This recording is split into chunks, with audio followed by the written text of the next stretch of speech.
The control pause exercise is the tool that we use to have an assessment of the quality of someone's breathing.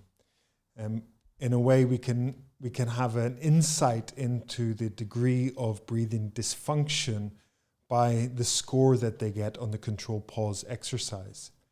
The exercise is very simple. It really involves just doing a breath hold following an exhalation, and then timing the duration of that breath hold. And what that gives us is an insight into how tolerant or how sensitive a person is to increasing concentrations of carbon dioxide. So somebody with low tolerance, their control pause score will be very short, maybe under 10 seconds or 10 to 20 seconds. And someone who has a higher tolerance of carbon dioxide will see that they're scoring 20 plus, 30 plus, and into the early 40s, which that's what we're aiming for. We're aiming for someone to have a control pause score of being able to relatively comfortably hold the breath for around 40 seconds following an exhalation. So someone who scores very low on the control pause score, it really indicates that they're over breathing, that they're mouth breathing, that they're upper chest breathing, that they don't have much resilience, or the airways, the respiratory system.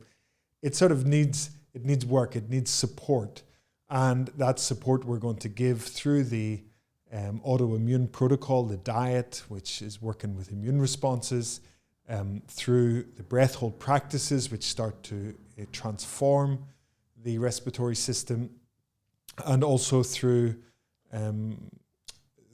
other practices such as mouth taping and exercise practice. All of this combined, it will help to improve the control pause score. So the control pause score is very useful because it gives us some insight into how our breathing is. It helps us to track how our breathing is changing over time as we do the practices. And it also helps us to understand which practices are appropriate for each person. So if your score is very low on the control pause, then you really need to do very gentle breath hold practices.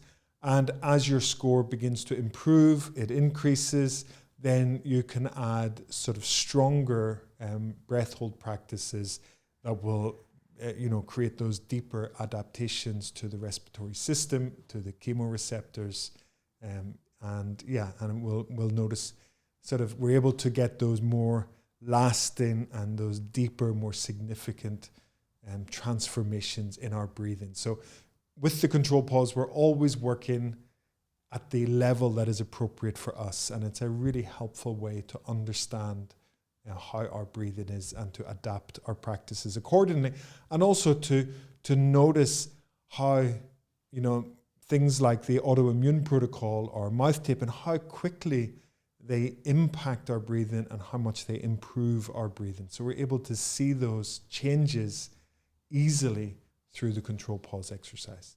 Okay, so the next video will be the control pause exercise. Thank you.